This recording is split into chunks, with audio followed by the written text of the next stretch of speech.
Thank you, Dr. Sindil, and thank you, Dr. Sindil again, both the Sindils.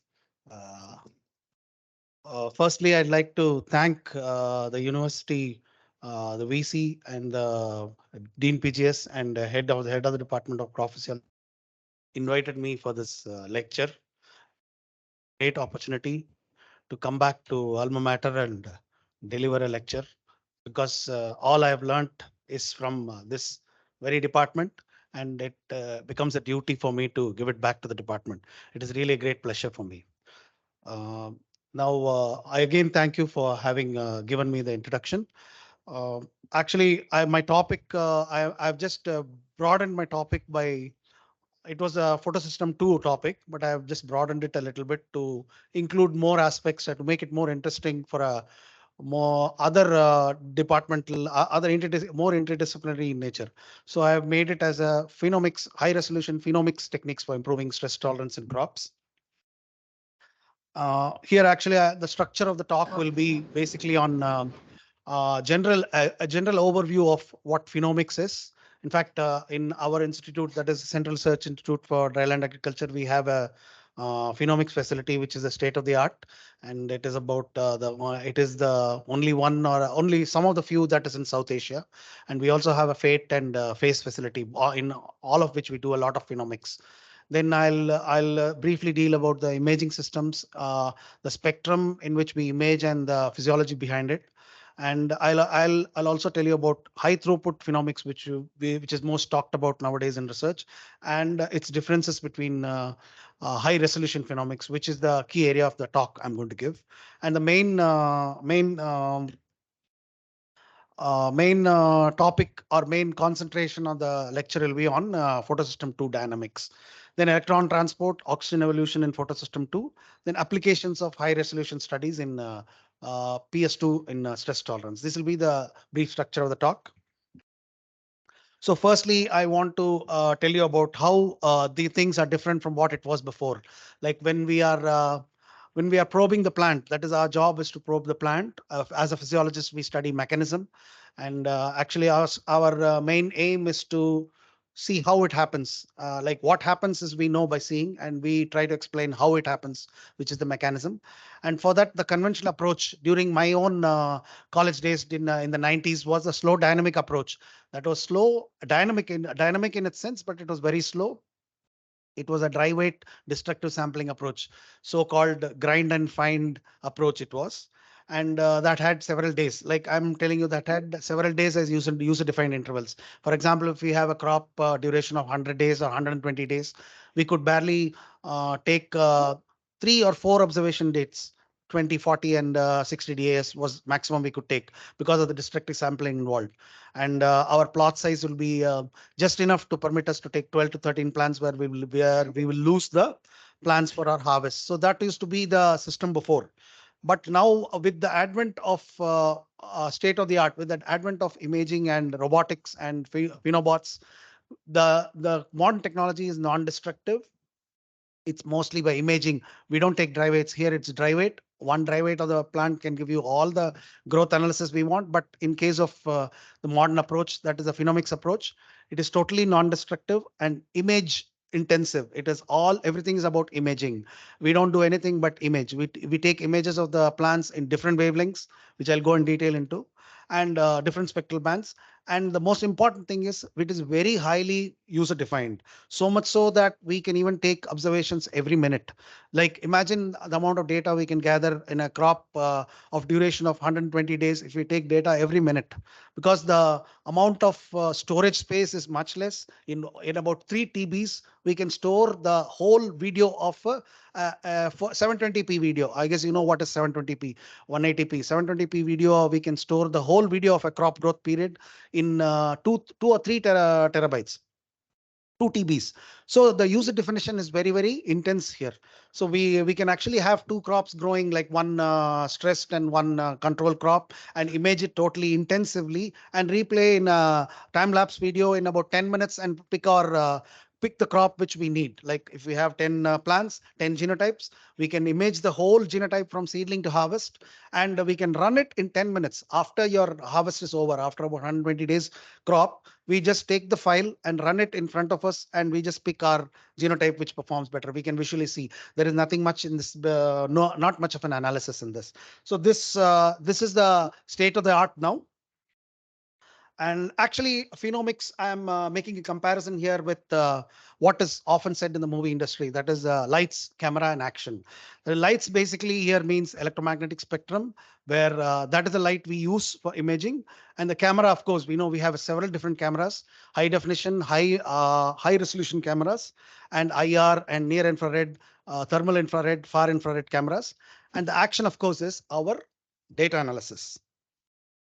So now, I'll basically what Phenomics is. It is a high-dimensional phenotypic output of an organism, the whole gamut of data in an organism-wide scale. That is basically Phenomics. So what we were doing before, like in my own department during my MSc days, we were doing growth analysis. Most of the crop physiology students here would know very well about growth analysis. Growth analysis is your NAR, CGR, LAI, LAR, and all that. So that was the mainstay of our work. Like the main work was that by which we used to gain data about the plant. So we never called it Phenomics. In those days, it was called growth analysis. And what we did there, now it's retermed as Phenomics, and it's a high throughput, and it is a non-destructive. That is the difference. So it allows us to have a better understanding of the genotype and phenotype map, and the pathways that connects the genotypes to phenotypes. This is the way we get into Phenomics, and this is the way which makes it very necessary as a complement to genomics. Genomics era was the 2000, the beginning of the millennium, when the human genome was sequenced. That marked the peak of the genomics era. Now, after genomics, what we started to gain full genomic content, like genome sequences of almost all organisms. I think about 170 organisms have been sequenced fully now. But we have the sequence. Then after that, what is was the question? So the post-genomic era is basically of analysis of data, bioinformatics of data, and the phenomics of the data. So phenomics, we need to know what it expresses itself as. So here, I'll tell you briefly about the measuring systems. That is, firstly, we have, I told you that a broad spectrum of light, and right starting from the UV to infrared. So color images is simply your leaf area, the images between 400 to 700 nanometers that the cameras, your cell phone mobiles can take, or any other normal camera can take, anything we can see. That is from that we are able to get data on leaf area, volume, canopy architecture, phenology, then senescence in the difference between the chlorophyll color, that is relative chlorophyll content, and in case of disease or pathogenic or insect infestation, it is pathogenic lesions or lesions caused by insects. And also seed yield and agronomic traits are the common things we can get from color images. Then near infrared images is a different wavelength where we can get tissue water content non-destructively. That is, we don't have to destroy the plant, but still we get what is the water content of the tissue, soil water content, and we can get with that. And far infrared imaging is canopy temperature, leaf temperature, and water use efficiency we can gain from that. And chlorophyll fluorescence imaging, that is what I'll be dealing in this lecture with now at present. In detail, I'll be doing it. From that we get the physiological machinery of the plant, photosynthetic machinery of the plant, and photosynthetic efficiency. And I here will be dealing with the high resolution imaging, high resolution data gathering. Hyperspectral involves almost all of the spectrum, and hyperspectral can give you carbohydrates, pigments, and protein.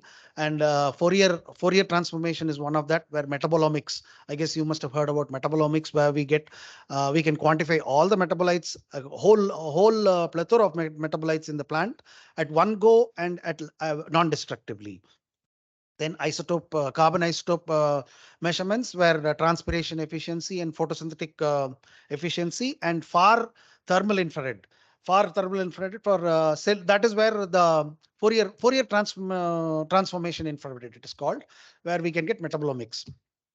Now here, Here is a small picture in which I can show you, like I told in the previous slide, that is a visible gives color, morphology, and geometry, and visible the range is this. That is 400 to 600 nanometers, which we can see. That is normal visible spectrum. Then TIR and long wave infrared and thermal infrared, where we get leaf temperature and conductance. That is it comes here, and hyperspectral is the whole gamut, whole complete spectrum. Fluorescence is capturing the emitted photon back. So this gives us a picture of what phenomics is conventional. In fact, phenomics itself has become conventional now. This is what is conventional phenomics. Now, and here is a new mechanism, very novel mechanism. I'll tell you about just for information for you people. That is a positron emission tomography, where we can do real-time imaging of transport processes in plants, water transport, and also your carbon assimilate transport. That is real time. You have a screen where you can actually really map the water going down or going up, or the carbon assimilates traveling the xylem and phloem. This is done by positron emission. Basically, it's done by supplying 15 oxygen, that is radio labeled oxygen, water containing radio labeled oxygen is injected into the plant. It is a positron. Actually, 15O is a positron. Positron is an antimatter. The moment it encounters an electron inside the plant, when you inject it, it encounters an electron. Both of them join together and annihilate. That is, they annihilate, and gamma rays immediately produced when the annihilation takes place, and the gamma ray is sensed. This happens at every nanosecond interval. Every oxygen 15 atom administered given into the plant annihilates with an electron, and it emits a gamma ray, and it is mapped. That is how this positron emission tomography is done. You must have heard of this in medical terminology. I suppose you must have heard of this. Similarly, we can do carbon transport by giving airborne, that is air with carbon 11 isotope, like and the carbon captured from the air, photosynthesis from the air. The assimilate has got carbon 11, which again is traced by positron electron annihilation. This is the new technique which I wanted to introduce you to. Now, the challenge we have in this sort of study is a challenge of scale, challenge of what temporal and spatial challenge. Like a plant goes through several stages of growth, and some of the stages are much more important to study than the other stages. For example, in maize, if we are studying tolerance, we'll have to concentrate on anthesis silking interval. So that is one stage. So this sort of scale challenge, temporal challenge, and time challenge is a big challenge we have to encounter. Most of the tolerance mechanisms, resource use efficiency, are governed by these complex phenotypes, and they are difficult to assess and engineer. And this phenomics study actually makes it much easier. So they involve, like I said, it involves several crop developmental stages with the multiple traits. Like several traits may be responsible for several tolerances, and one single trait may be responsible for multiple tolerances. And so we have to map each of them. So this becomes a very complex study, the interaction, and also the interaction with the growing environment. So this is where high resolution, highly focused phenotyping comes into play, where we can overcome the challenge of space and also the challenge of organization of the plant, biological organization. So I think you must have heard of high throughput phenomics. High throughput phenomics is rapid robotic assessment of plant growth, where we rapidly do automated systems, totally automated systems collect data quickly, very quickly. And it is generally, like I said in my first slide, it is a non-destructive method. And often it is used in plant breeding systems and genetic research, where we have a large amount of genotypes to screen. Like we have thousands of mini core collections, and we want to know the growth pattern of it. And we want to just eliminate about 50 or 70% of it. So this comes into play. High throughput phenomics is much useful in this scenario, where we can have large plant populations can be done. Now, high resolution phenomics, which is the topic I'm going to concentrate on now, that is much different from high throughput phenomics. High resolution phenomics is we deal only with smaller number of samples, maybe even 10 or 15 at the max. And of course, when it is statistically okay, and it takes more time to work on it. It is not a rapid one. Even a single observation can take days. and it is a very detailed focus analysis. We get very high precision information, high accuracy, and very detailed analysis. And this, unlike high throughput, which is more useful in the breeding area and genetic area, this is more into the physiological basic science area, where we try to arrive at mechanistic data, like how, like I told you in the beginning, we know what is happening in the plant. If you don't water a plant, it is going to wilt, but how it is happening is what we want to know in physiology. So this sort of the high resolution phenomics gives us an idea of how it happens. And what all it sums up into is trait discovery. We need to find out traits which can confer tolerance to plants.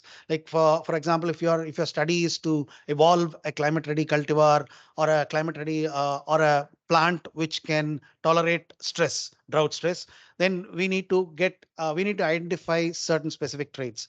So some traits are already known, but what we need to do is discover new traits. This is where high resolution phenomics comes into play. That is, we can discover traits. There's a high potential of discovery here. So now I'll come to the main crux of my lecture. So what my own study is on high resolution phenomics of photosystem 2. This is the basic. This is the energy diagram. The top one is the energy diagram, and the bottom one is the molecular diagram of photosystem. Actually, photosystem is a protein complex. It is basically a interlinked, like multi-subunit protein supercomplex, and it is an enzyme. The whole bottom one is an enzyme. Basically, I have picturized an enzyme. The enzyme is oxygen plastoquinin oxidoreductase. So basically, the substrates are oxygen or plastoquinin, and it is an oxidoreductase enzyme. So what I have done is I have actually probed deeply into this. And not only I have probed only into a specific area into this, that is this particular area, QA and QB. So I'll be explaining this to you in detail in my few other slides. Firstly, what I do is I study the electron transport from here until QA to QB. And after that, I don't study because the instruments don't support my studies. So what happens here is when the light strikes, when your light strikes the P680. P680 is the reaction center. When light strikes it, it gets into an excited state. And after it has to come down. Anything that is excited has to come down. And when it comes down, it releases its energy in 4 different ways. So one of the ways is heat transfer. That is the excess of energy is just transmitted as heat, radiative heat. That is, and the other way is fluorescence. It emits a photon back, but the photon is of a slightly lower wavelength and lesser energy. A different photon. A photon is already absorbed by the chlorophyll, and one of the mechanisms is give the photon back. And the third mechanism is the most important mechanism by which our food is produced, that is photochemistry. There is charge separation takes place, and this whole thing describes the photochemistry. So photochemistry is where the energy is used for ATP and NADP generation, with other aspects. Like, first of all, what happens here is, in the next slide I'll show you. This is more in detail of what I do. That was the whole of the enzyme, that is oxygen plastoquinone oxidoreductase. This is the specific work I do, that is from water splitting and QA to QB reduction. The electron transport is between these two pigments is studied by me, with protein molecules is studied by me. That is with instrumentation. So what happens is water splitting, and most of you know that, most of you have read, and most of you know very well that photosynthesis is the only process uh, that is a total reason for animal life existence on the planet, because food production is basically from photosynthesis. We all say that if there is no photosynthesis, there won't be any food. Very true. But one of the things we ignore, or we don't actually, it is underrated, unsung, is the water splitting. The water splitting here, water splitting is, this depicts the water splitting. The oxygen we breathe is from the water splitting. Most of us don't give enough importance to the fact that the first thing that happens in the photosynthetic reaction is splitting of water molecule. Water molecule is split into 2 molecules of oxygen, 4 protons and 4 electrons. And this oxygen is the oxygen which we see in the atmosphere. So whatever oxygen we breathe, not only the food comes from photosynthesis, but also the oxygen we breathe, oxygen which is of life on Earth is from photosynthesis process. And this almost gives about 90% of the oxygen in the atmosphere. But another word of caution here is that you must have heard literature or in social media and in other blogs and stuff that trees are going to increase your oxygen in the vicinity. But this is a myth. Actually, trees don't actually increase your oxygen concentration. The fact is that if you are in the middle of Sahara, for example, if you're in the middle of Sahara Desert or Thar Desert, where are thousands of kilometers radius, there is no single plant, maybe hardly a few xerophytes are there. But even there, your oxygen is 21%, and it is there the same as what it will be in the middle of Amazon. In the middle of Amazon, where there are thousands of species and fully canopy covered with plants, the oxygen is going to be the same. This is because circulation model, which we know, that is wherever the oxygen is there, the Earth has got an atmospheric circulation model. Caution here. So all the oxygen we get are not from the plants, land terrestrial plants. 70% of the oxygen we get are from algal photosynthesis and phytoplankton and other microorganism photosynthesis taking place in the sea. Sea is almost more than sea occupies a lot. Sorry. So that is where we get our oxygen from. So now I'll go ahead now. So here now I'm talking about high resolution photosystem to dissection of electron transport. Now I talked about QA and QB reduction and pheophytin. That is, firstly, the reaction center passes on the electron to pheophytin. Pheophytin is basically a chlorophyll atom. It lacks the magnesium in it. You all know that chlorophyll has magnesium, central atom of chlorophyll magnesium. Pheophytin does not have the magnesium. It has two hydrogen atoms in place of magnesium that facilitates the transfer of electron to QA and QB. So this graph is a typical fast fluorescence kinetics graph, which I get from my instrument. What I do is I'll give you an idea of how I study the fluorescence. Like I have an instrument called pulse amplitude modulator instrument, which is fitted with LED panels, a small sensor which has got LEDs. So I cover the leaf with a leaf clip 15 minutes. That is called dark adaptation. When I dark adapt the leaf, all the photochemistry in the leaf stops. There is nothing happening. In the night, for example, when there is no light, there is no photosynthesis. There is no photon striking the chlorophyll atom. There is no excitation energy. There's no electron transport. So I do it in the daytime. When I do it in the daytime, it is taking place. So I block the light with a leaf clip. I stop all the photochemistry in that particular 1 centimeter diameter of the leaf. Then I put my probe on that. I remove that block and I pulse light on it. The sensor has got some 6 or 7 LED pulses, which pulses actinic light, that is photosynthetically active light. And the moment it strikes the chlorophyll atom, the electron transport and the photosystem gets opened and the whole of the process starts.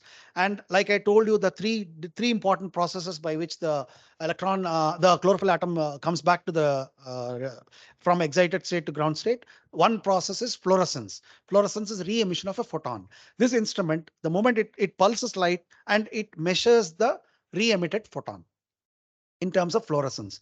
It measures it, and this graph is the output of the instrument. This graph actually shows us that where the starting of it is when all the reaction centers are closed, that is in the dark adapted leaf. And this the OJ, the second peak, indicates that photochemical reduction of QA to QB, where the electron is transferred from QA to QB. So that takes place. You just make a note of the time the whole thing takes place. In fact, photochemistry is the fastest known chemical reaction that takes place in this universe, and it is so fast that it cannot be efficient if it is even a little bit slower than what it is. So the whole thing here, the first step is 10 milliseconds, second is 2 milliseconds, that is a reduction of QA. Then the reduced state, where after the electron passes off, the reaction centers closes. So there, this is to 2 to 30 milliseconds, and the P is the last level where QB, the electron passes off and goes to cytochrome C and photosystem 1, and it goes off to the dark reaction. That I'm not going into. That is the last part of it. And one more thing I want to tell you here is, you might wonder that why like I showed you the enzyme Z scheme before, photosystem 2 is before photosystem 1. Why is the photosystem 2 named first and then photosystem 1 is named? Normally, one would think that it should be PS1 and then PS2.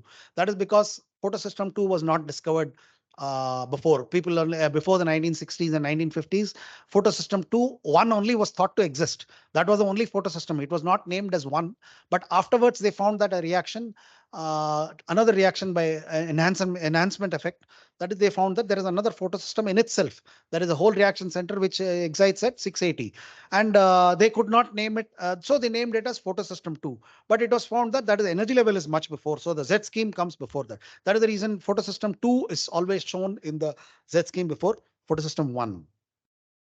Now here is a typical graph I get from my instrument in my experiment.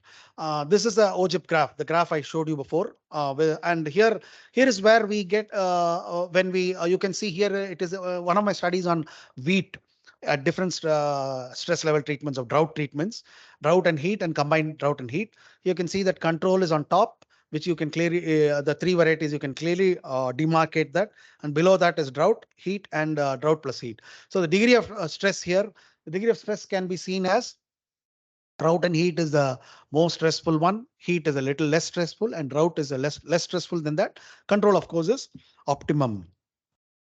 Now I'll go into photosystem. Now this I talked about instrument-based acquisition of data, where we get quantifiable data in terms of numerics.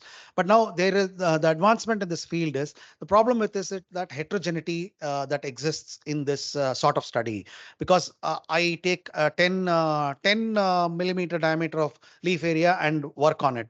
I dark adapt it and take my observations. Then I go to the next 10 millimeter diameter. So the leaf itself will have about 10 like that, 10 millimeter diameters. I see that when I do my experiment, there is a lot of variation between the adjacent 10 millimeter discs. So why this variation comes? Because of the time I take to go to the next one. There is so much environmental changes that is taking place that it is not instantaneous. I'm not able to measure the same instant in both my stressed and control or in the same plant itself. So this is overcome by imaging. Imaging is just, it generates a whole image, a total image of the leaf in a fluorescence spectra. That is by exposing a bright flash of light and a saturating pulse. The reaction center's response becomes saturated, and the moment it is saturated, then the cameras focus on it, and they extract meaningful data. And this is known as fluorescence imaging. Here you can see that fluorescence 0 and fluorescence max. You can see the difference between the fluorescence levels in these plants. I'll show you a small 30-second video here of how we do automated fluorescence system. We have a chamber like this, closed chamber, where plants are kept. And it goes into the actually it's an open chamber in a conveyor belt sort of system. This gets into the chamber. Now the chamber opens. It is totally dark. The chamber is dark, and it gets dark adapted there. It is kept there for some time, because I have taken this video continuously. Now, the moment it goes, there is an array of lights on top of it, LED lights of different wavelengths, and I have a console in front of me where I can control the chambers, the speed of it, and also the duration of light I pulse. This is my control. You can see the pulsing lights. These are the pulse lights, and there's a bright flash of light which was not captured by the camera, and it comes out. This is how a fluorescence is measured. And after this is done, the console will display my fluorescence data. So next one comes. This is an automated system for studying fluorescence in several plants at one time, and the whole of the plant. It is unlike I take 10 centimeter disc. This studies the whole of the plant. Okay, now this is what I get from that sort of automated system. I get here the numbers here are the pixel. Each pixel, I can predefine a pixel from which I can extract my fluorescence data in the plant. I can take it from the whole plant, and I take a mean of it. I'll take on specific places. For example, this is very useful when we study insect damage or pathogen damage. Now here I'm doing here. This is one of my experiments. Actually done. I have used about 4 different types of fluorescence instruments to get my data. That is one is this is a handheld fluorimeter. This is a photosync which is connected to the cloud. It connects to the cloud. The moment I get data, it directly goes to the cloud. This is a PAM instrument. That is, PAM is a pulse amplitude modulated instrument. This one is called monitoring PAM. This is what I told about 1 minute. This is a highly efficient instrument. It is a very costly instrument and very rarely used. I think only about few labs in the world have this instrument. This monitors the fluorescence continuously at user defined intervals. Every 1 second, it will keep pulsing and it will keep recording the reflected photon. And in that way, you can imagine the amount of data I get during the whole crop growth period. If I'm taking a stress, if I'm imposing stress for 5 days, in 5 days, I can get, if I measure every 5 minutes, I'll get about 35,000 data points. So that will be a very, very high precision and very high quality data we can get from this. It is called monitoring PAM. This is how we do the pulses here. Now this is the set of parameters we get from the instrument. This is the when we do this sort of study, it's very mathematical here, and this is from our. You must have heard of Govindji. He was one of the persons who standardized these methodologies, and this is the methodology I follow. A whole set of parameters and a lot of mathematics in this. This is how our data output looks like.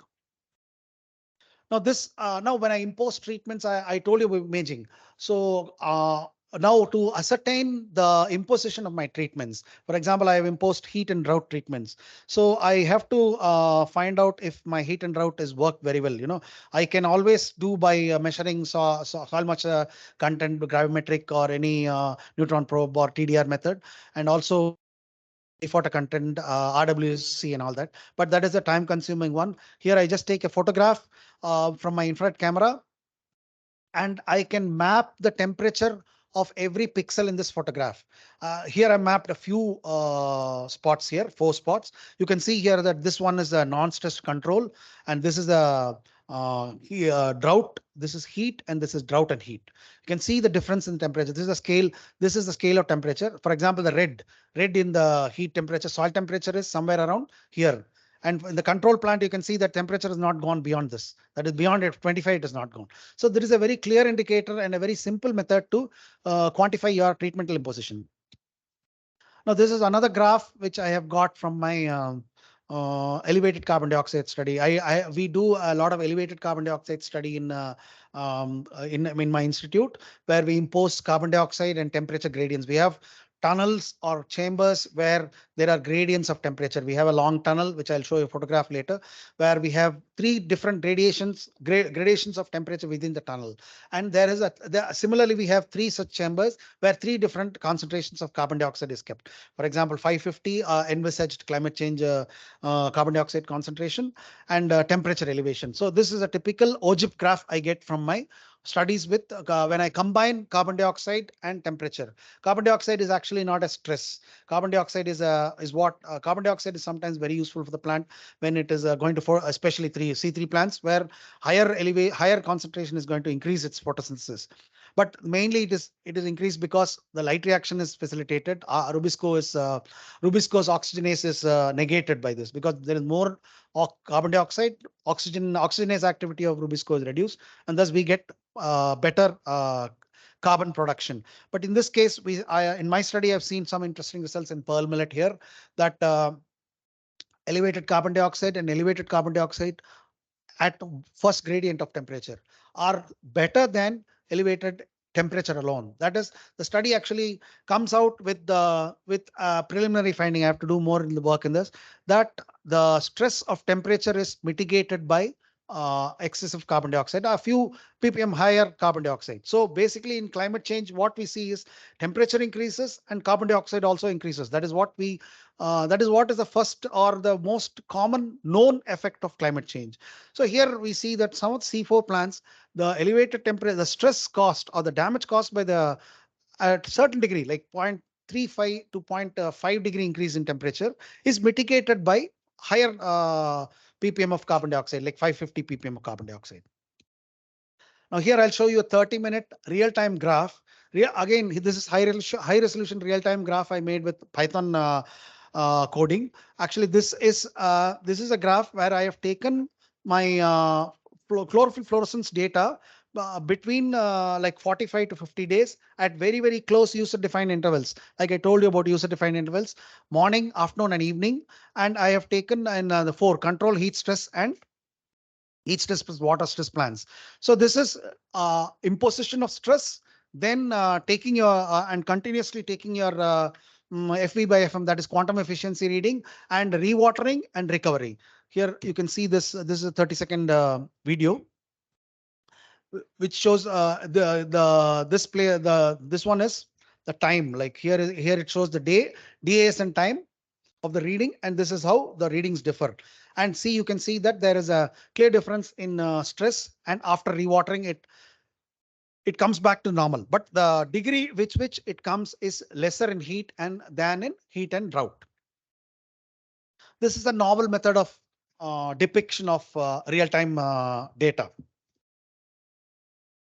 Now, this is called the pipeline diagram, where I have depicted a leaf model and a molecular model of my studies in Pearl millet. I work on Pearl millet water stress, where I've imposed water stress, heat stress, and heat and water stress together. Then I have done like this is these are the basic results of my high resolution photosystem 2 studies, where I have mapped the absorption, like absorption of light, then transmission of light, that is a TR. Absorption is this is absorption, this is transmission, this is reaction center, and this is dissipation. So this is the leaf model, and this is the membrane model, and this is the leaf model. And the leaf model, the clear thing you can see here is, although this is a very complicated graph, it beyond the scope of this 1 hour lecture. The one thing I want to notice is that here I have actually marked the close reaction centers. We can get a quantifiable value of close reaction centers. We can see clearly that the close reaction centers are much higher in higher stress plants as compared to water deficit alone. We see that water deficit and heat stress has got more close reaction centers.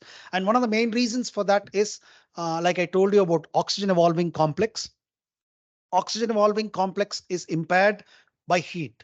Heat impairs the oxygen evolving complex. In fact, the true mechanism of water splitting I talked about earlier is not known even now. We don't know exactly how it happens, although a hypothesis exists. We have to an extent we have know the mechanism. There is an S1, S2, S4 phase, which I won't go into now, and there is a manganese atoms involved in this. But this whole thing is impaired by heat, and when it is impaired, the starting of the photosynthesis itself doesn't take place. That is the P800. There is no electron pushed towards the P800. So the first step itself, there is a problem. So there is a lot of closed reaction centers, increase in closed reaction centers. So what we get, the interpretations we get from these studies are that phenomenological fluxes per excited electron decreases under stress, and the performance index, that is a quantification of how a plant performs under stress.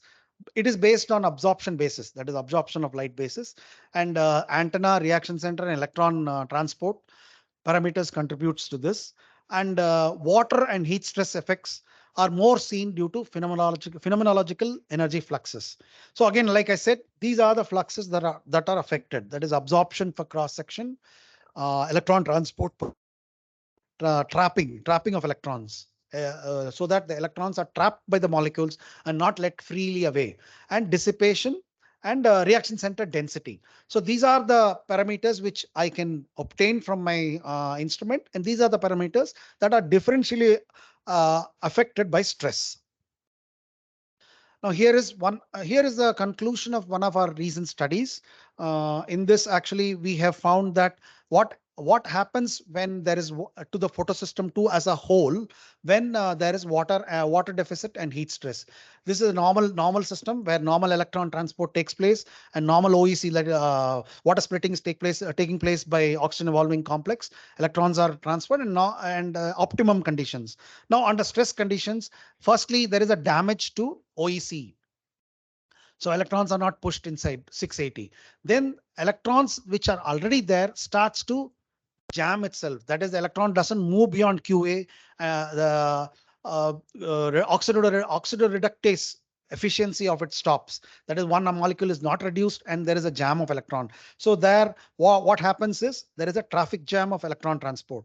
Then because of this, there is a reoxidation. That is, the reoxidation of QA is inhibited, and there is non-radiative dissipation of absorbed electron. More of heat is released than anything. So chemical, the photochemistry, which I said was the most important thing that is the result of excitation, does not take place, and more of non-radiative dissipation in form of heat is taking place. So this is what happens during stress. This is the mechanism. This is how, like I told you, this is what we get when we study how it happens. Now, what is impaired? Like, what is impaired is the primary photochemistry is impaired. There is a negative charge. Charge separation is governed by law of photochemistry. One absorbed photon drives the transfer of one electron. This is where stress reduces this output qualitatively and quantitatively. And our studies here suggest that water deficit stress is more detrimental than in terms of heat, in terms of recovery and effect. So further, when we have to refine our hypothesis and go further ahead, we see that OEC is considered one of the most sensitive components. So the loss of two manganese atoms, that is the damage due to heat. So the possibility of amelioration is, there is one possible amelioration where I have myself hypothesized with my team, that is nano magnesium, manganese sprays. Nano manganese sprays is capable of the possibility of the manganese to enter into the photosystem itself and replace the damage or loss of magnesium. That is one hypothesis. And the other is pyridoxine NADP reductase. That is the next step. That is, I didn't go into it. That is between the photosystem 1 and photosystem 2, where there is a mobile plastic quinone. That is again a hypothesis where we can measure assay the enzyme. That is NADP, pyridoxine NADP reductase. Now this, I'll show you some photographs of my facility. This is the chamber I talked about. That is the CTGC chamber, where here this is the, like this each part, like from here to here, this part will have one temperature. The middle part will have another temperature. The front part, the part facing us, will have another temperature. So three gradients we can maintain as a difference of 0.5. Say for example, if it is 25.5, this can be 25, 26, 26.5. Like, we can maintain it throughout the crop growth period. And also we have maintained a specific user-defined amount of carbon dioxide. Like here, I'm maintaining 550 ppm. So this is one of my pearl millet experiments. You can see that you can see the growth of the pearl millet under elevated CO2 here. I am close to 6 feet, and I'm raising my hand, and still you see that pearl millet almost it's come up to 10 feet, 10 feet or 11 feet probably, but the height of this is 12 feet. Here again, the high throughput imaging, stress 1 day to 24 hours, recovery and stress imposition and recovery. This is unlike my other infrared imagery. This is a visible imagery where although the images are much small here, but you can see still the differences especially here during recovery. That is 2 hours 31 minutes after rewatering, and you can see after 24 hours you can compare the 0 hour and 24 hour and see how it has recovered. And in fact, we can take a video of this. This is again IR imagery of my experiment. And in conclusion, finally, I want to say that what we gain or what we understand and what we can possibly think about when we do high resolution phenomics of specifically photosystem 2 is we can understand the molecular mechanisms that are governing this responses to heat and drought or any other stress for that matter. In fact, highlight stress is very much studied. And we can identify key proteins. As I said, that the photosystem itself is a multi-subunit protein supercomplex. So we can identify several proteins and the genes governing it, and its response to stress can be studied. We can manipulate it in such a way that we can reduce the stress and we can increase activity. Then we can study the structural changes, spatial distribution, and in fact, photosystem 2 sometimes is mobile within the grana. It moves from one place to another. That also we can study. We can evaluate the effectiveness of mitigation strategies on PS2 function, and species comparison can be done. Genotype comparison can be done, and at varying levels of stress. get a good map of how this is affected different crop stage and crop development stage, different genotypes or different species itself. Then we can identify potential targets. That is the most important thing. Like for example, I said about manganese to mitigate damage to OEC. We can identify this potential targets for improving stress tolerance in crop, and furthermore we can refine and develop new technologies and imaging approaches for like high resolution phenotyping in response to stress. Now, if you want more about me, you can scan this QR and get more about my publications. You can take a photo of this and get. Thank you.